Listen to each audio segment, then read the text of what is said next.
नमस्कार, जय श्री कृष्ण। आज अपने चैनल ये ज़िंदगी के माध्यम से मैं अपने साथ हुआ एक लाइव इंसिडेंट जो कल मेरे साथ शाम को हुआ, वो आपके साथ शेयर करना चाहती हूँ। होता क्या है कि हम छोटे शहरों के जब लोग, छोटी जगहों के लोग बड़ी जगह पे आते हैं जॉब करने, खासकर लड़कियाँ, तो मतलब ये है कि अभी हमारा लड़के और लड़कियों में कोई डिफरेंस नहीं है हमारी सोसाइटी में, लेकिन फिर भी लड़कियों को एक जो उनका लेयर है अभी भी वो एक प्रोटेक्टेड लेयर के अंदर ही है और वो उतनी ज़्यादा कंफर्टेबल नहीं फील करती है at any place, let it be work place, even though we have like we have the balance to work और हमको बराबर समाज में भी प्रेफरेंस मिल रहा है, लेकिन जो हमारा एक होता है ना, डिफरेंस होता है मेन वर्सेस वुमेन, वो अभी भी मेंटेन है।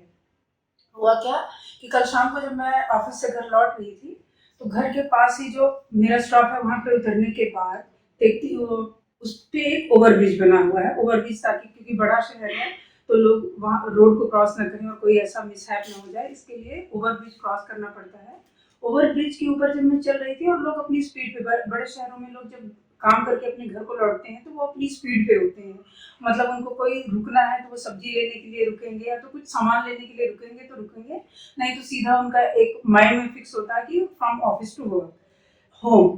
तो यही करते करते मैं जब उतरती हूँ अपने स्टॉप पे और ऊपर ओवरब्रिज पे चलती हूँ तो एक लड़की मिली। लड़की ने मुझे ऐसे इशारा किया, तो मुझे लगा कि हो सकता है कि उसको कुछ जगह पूछना होगा, कोई होगा, रूट होगा। So just to help her मैं 1 मिनट के लिए पॉज लेती हूँ। मैंने बोला कि यस। तो बोलती है कि do you want to get converted to Christianity? And this question was like all of sudden, I was not prepared and I was in my speed.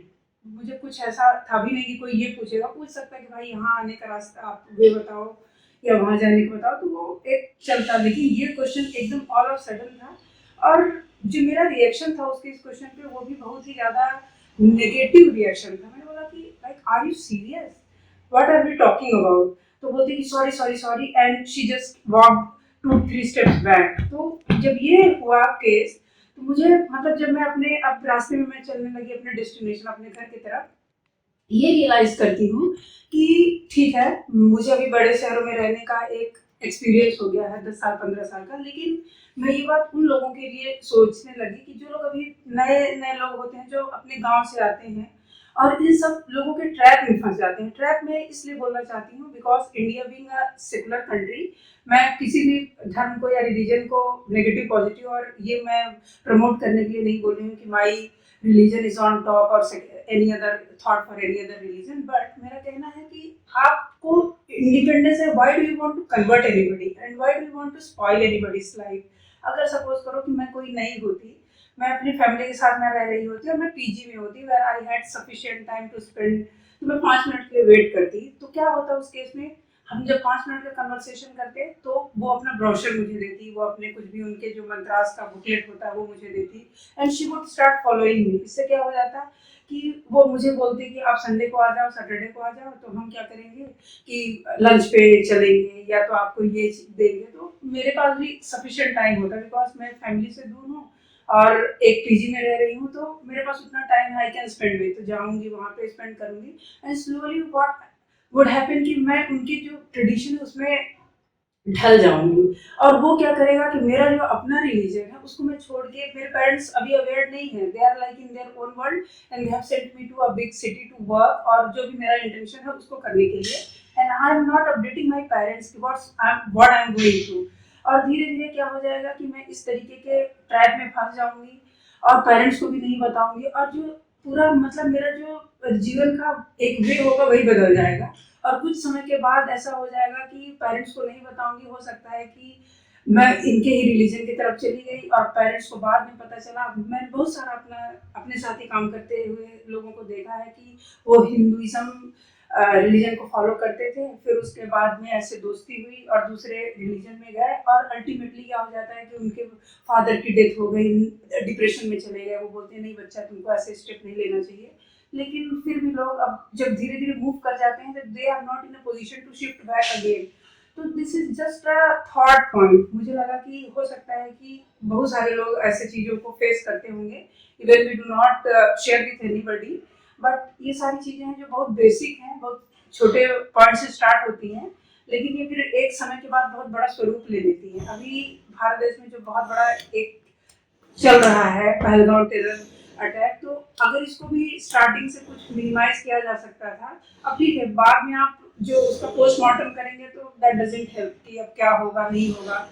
Government उसका सेकेंड थॉट लाएगी, वो भी उसका रिवेंज लेगी, but what about the lives which we have lost, उसकी recovery कैसे होगी? जिस फैमिलीज के साथ ये ट्रेजेडी हुई है, how they are able to compensate with that? तो कहने का मतलब है कि for any big event to occur, एक उसका स्मॉल स्टेप होता है, and these are the small steps. हम न्यूज में पढ़ते रहते हैं कि ऐसा हो गया वैसा हो गया, लड़की ने इससे शादी कर लिया, फिर उसको उसका मर्डर हो गया, मतलब इन सब डिफरेंसेस के कारण। So we can avoid all this. My intention is very clear. I'm not targeting any religion or any particular thought, लेकिन कहने का यही मतलब है कि ये सब छोटी छोटी बातें होती हैं जो हम लोग को अवेयर रहना चाहिए। और अगर हम एक भी इंसान को इस तरीके के उससे, मतलब ये पहला स्टेप है जहाँ पे आपको समझ में नहीं आएगा कि आप किस तरफ जा रहे हो, और एक ऐसा समय आएगा जब आपको समझ में नहीं आएगा कि मुझे वापस कैसे आना है। And this happens, this is a big city, और पीपल इस तरीके की चीज़ों में धीरे धीरे इन्वॉल्व हो जाते हैं, और कब उनके साथ इतना बड़ा केस हो जाता है समझ में नहीं आता। तो ये सारी चीज़ें अगर हम लोग मतलब स्टार्टिंग से ही अवेयर होके और थोड़ा सोच लें कि what are we going through, क्यों वो हमको बोल रही है, थोड़े मतलब फिनेंशियल, कभी कभी लोगों को खाना मिल जाता है, फिनेंशियल सपोर्ट मिल जाता है, तो दे फील हैप्पी कि चलो कुछ तो अच्छा हो रहा है। But later on it takes a big स्वरूप, जिसको हम बोलते हैं, बड़ा स्वरूप ले लेता है, और फिर वो उसका जो विकराल जो रिजल्ट आता है। कन्वर्सेशन का मतलब एक ही है, जो हम लोगों ने 5-7 मिनट बातें की, कि हमको अपना रिलीजन चेंज करना है कि नहीं करना है, ये अपना खुद का डिसीजन होना चाहिए। कोई हमारे थॉट को इन्फ्लुएंस ना कर पाए, हमको प्रेशराइज ना कर पाए, इस चीज़ को हमेशा हमें ध्यान देना चाहिए। धन्यवाद।